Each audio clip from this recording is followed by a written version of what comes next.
কি কুয়েতে আসতে চান? তা তো আসবেনই। এখন এক দিনারে 400 টাকা। টাকার মান এখন সব থেকে বেশি কুয়েতে। কুয়েতে তো আসবেনই। আসুন, নো সমস্যা। বাট সামথিং ইজ সমস্যা।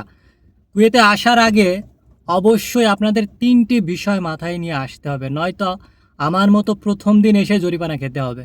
হ্যাঁ, তো কী সেই ৩টি বিষয় সেটা বলার আগে একটা বিষয় আপনাদের বলে রাখি যে যারা গরম সহ্য করতে পারেন না তারা এই কুয়েতে আসবেন না। কারণ এই দেশে প্রচণ্ড গরম। দেখছেন কি অবস্থা, গাড়ির ভিতরে রয়েছি, পুরা ঘেমে একদম শেষ। তাই বলবো যারা গরম সহ্য করতে পারেন না তারা কুয়েতে বা বিশেষ করে আরব কান্ট্রিগুলোতে আসবেন না, কারণ এই দেশগুলোতে প্রচণ্ড গরম, মরুভূমির দেশ তো। তো সেই ৩টি বিষয় কি? তো প্রথম বিষয় হচ্ছে ভিসা। আপনি কোন ভিসায় আসছেন সেটা আগে ভালো করে যাচাই বাছাই করে তারপরে কুয়েতে আসবেন। হ্যাঁ, এটা খুবই গুরুত্বপূর্ণ কুয়েতে আসার আগে। কারণ আমি দেখেছি অনেক দালাল বলেছে যে ক্লিনারের কাজ, মানে কুয়েতে আপনাদের ক্লিনারের কাজ দেবো। এরপর কুয়েতে আনার পরে দিয়েছে কিসের কাজ? শপিং মলের বাথরুম ক্লিনারের কাজ। হ্যাঁ, ক্লিনারের কাজ কিন্তু অনেক রকম আছে। তো কোন ক্লিনারের কাজে আসছেন সেটা আগে ভালো করে যাচাই বাছাই করে আসবেন, নয়তো ক্লিনারের কাজ বলে আপনাকে এখানে এসে বাথরুম পরিষ্কার করতে হবে। একবার চিন্তা করে দেখুন যে 7-8 লাখ টাকা খরচ করে কুয়েতে আসছেন অন্যদের টয়লেট পরিষ্কার করার জন্য।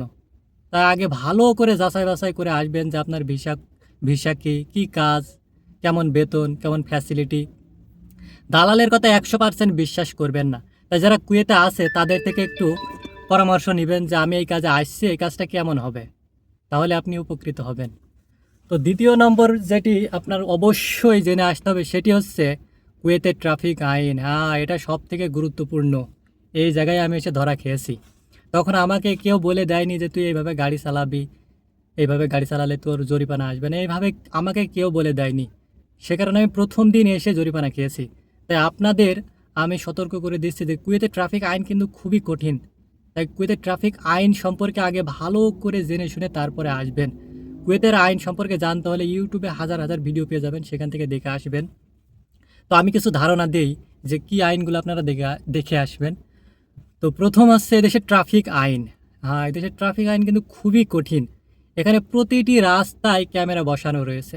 কোনোটা সিসি ক্যামেরা, কোনোটা মোবাইল ফোন ইউজ ক্যামেরা, কোনোটা সিট বেল্ট ক্যামেরা রয়েছে, কোনোটা রয়েছে আপনি যদি গাড়ির হেডলাইট না জ্বালান সেখানেও আপনার ক্যামেরা মারবে।